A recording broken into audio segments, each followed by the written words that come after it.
Hello and welcome to Ask the Dating Coach. In today's episode, we're going to tackle that difficult question of how do you choose between your love life and your career.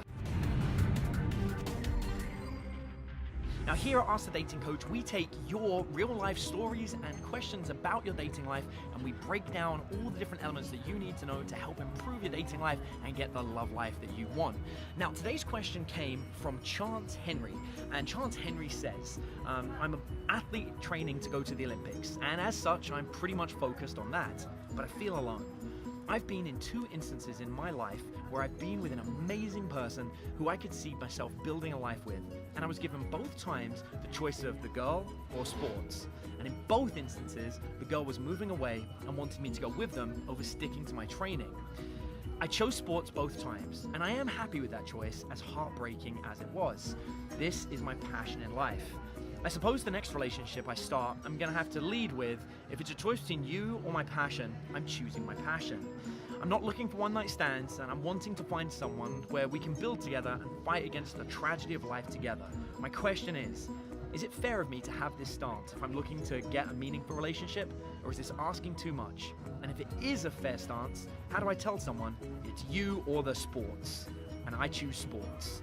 Thanks in advance for taking the time to read and consider my question. Chance Henry, this is a difficult one, and it's one that many people struggle with. You see, the issue of is it your life or somebody else's life is one that people seem to think about all the time, and that is not the question. You shouldn't be trying to work out whether it's you or someone else. The whole point of developing a love life and a relationship and your ideal, partner of your dreams is about building something together. If you look at some of the most successful people on this planet, they have a partner and they're in a relationship with someone who supports them and helps them move towards their goals. The key is making sure that you don't make this a point of conflict. You don't make it about it's me or you and that's how it is. That's not the goal. The idea is about making it something they can travel with you on. The key is, rather than saying, okay, if I have to choose between my sports and my relationship, I'm going to choose my sports and you are out. Instead, you want to say, hey, one of the things that is my dream in life is this. I want to go to the Olympics. I want to be the best.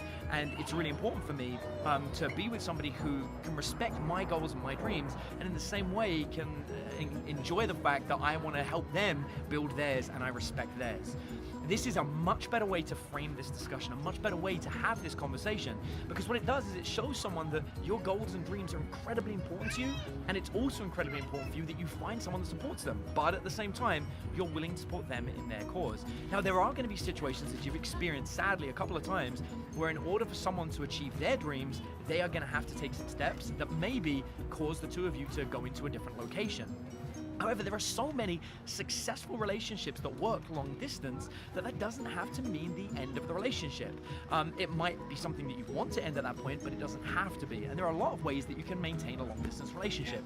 For example, one of the ways to maintain a long distance relationship is with the advent of video. You can have FaceTime calls, Skype calls, have video chat, and see each other every single night. In fact, one of my very good friends, he's a professional painter. He's one of the best painters in the world.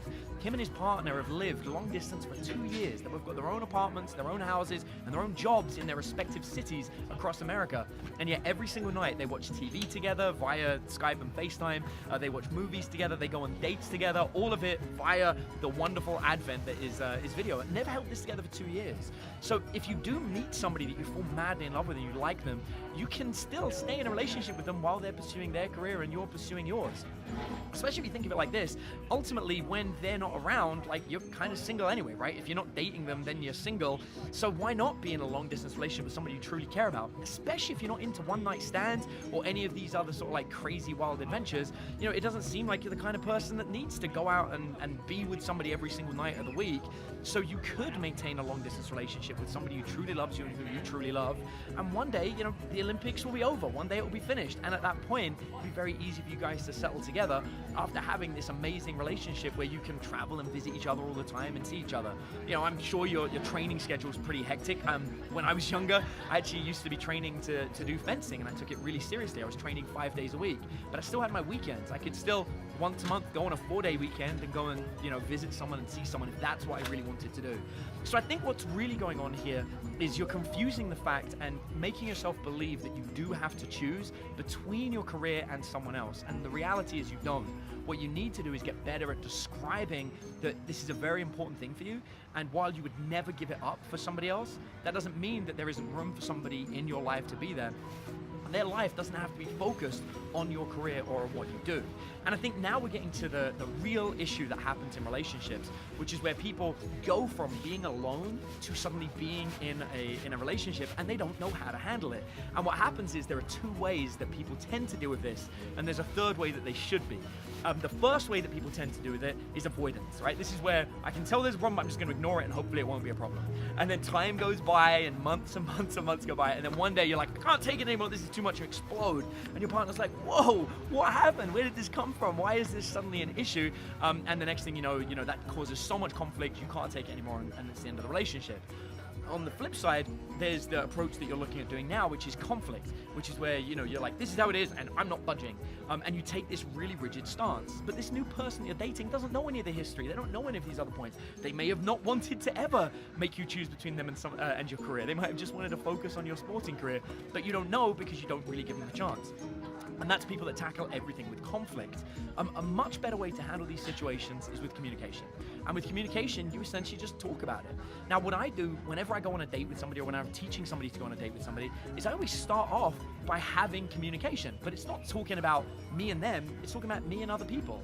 So I'll say to them, you know what, I once was in a relationship with somebody, and when I was in that relationship, in fact, this happened twice to me, I had a situation where I had to choose between my Olympic career and them, and it's made me a bit wary about new relationships. Like, I'll say that to them so they know the situation. I'm not saying I expect anything from them. I'm not telling them I want them to do something. I'm just saying that this is who I am, and this is, some of my fears, and being vulnerable at that beginning of the relationship. Now, that vulnerability is so important, because by being confident enough to tell somebody the truth about how you feel without making it about them, without saying, if I choose between you and me, that's it, we're done. I'm just saying, hey, this is how I feel. And by doing that, it actually enables the relationship to truly flourish. What happens is when people first get into a relationship, they put on this mask, right? So they pretend to be somebody different. And then over time, when it gets revealed who they really are, that's when the problems start to arise. Except when you're using the communication method, you're actually being really open right at the beginning. So you're telling them everything about you, when you're first hanging out, but not with like, if you and me, do this, then this is what's gonna happen. You're not making it about you and them, you're just making it about you. And you're letting them make a true decision on who you are. Now, you may find that means that first dates don't always go as well as you want, but that doesn't matter, because you're not trying to marry that person or get with that person, right? You're just trying to find out if this person's right for you. And so you might go on a string of first dates and a whole bunch of them may not work for you, but eventually you're gonna meet somebody. Remarkably, it won't take as much time as you think. You might be able to pull it off within 5 or 6 dates. In fact, I've never seen anyone who within about 20 dates hasn't met somebody that's much more suited to them than the previous 15, 16 dates they went on. But by being open and honest about who you are, when you do get into that relationship, it's gonna be a better relationship. You're gonna be with somebody who truly likes you and understands the situation for who you are. And rather than you saying, if I have to choose between you or my career, I'm gonna pick my career, they know that twice in the past, you were put in a situation where somebody said, hey, I'm gonna move to this place and you have to move with me or we're done. And they know that, whether they're gonna be that person or not, right at the very beginning. And they can be open and honest with you in that point. I think at this point it's worth mentioning that sometimes relationships just end. That's just how it happens. And a big part about being good at dating is knowing that that's what happens and being okay with it. The way I like to think of it is you are on a journey. Each one of us is on our own journey.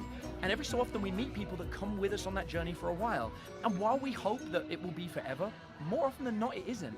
More often than not, you're just a transitionary person that's traveling along that journey with them for a while until they move off and they meet somebody else. And sometimes those journeys last decades or lifetimes, and sometimes those journeys only last a couple of weeks or a couple of months.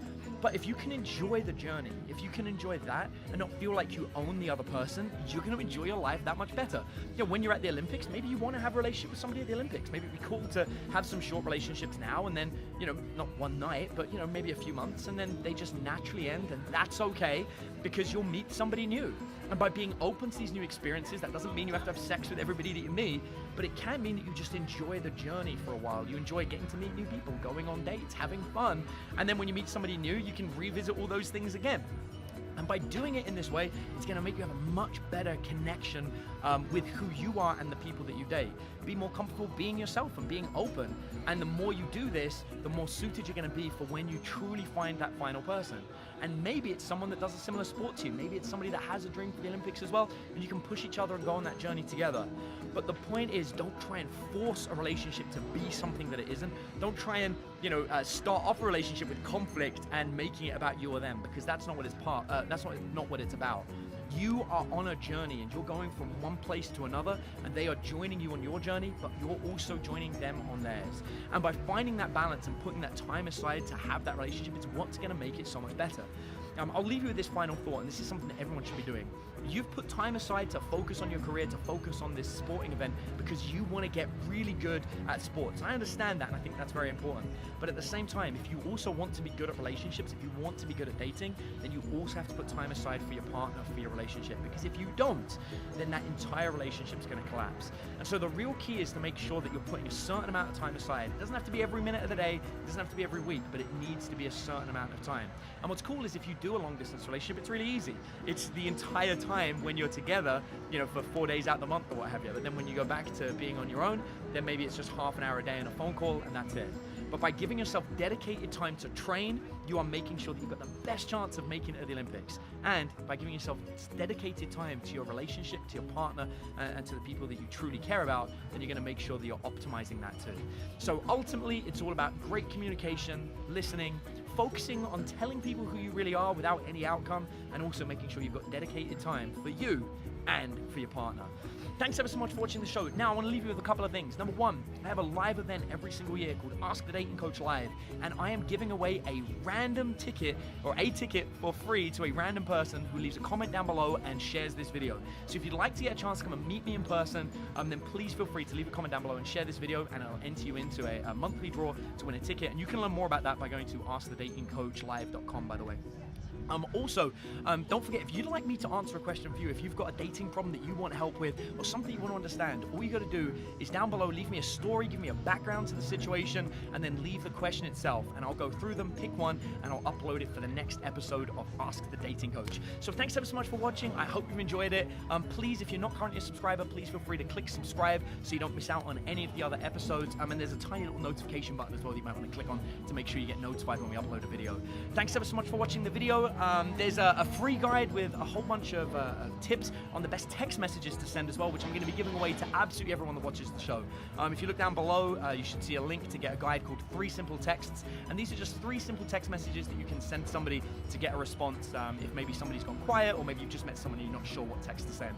So go there, get your free guide, leave a comment down below, share the video to hopefully get one of the free tickets, and thank you so much for taking the time to watch Ask the Dating Coach.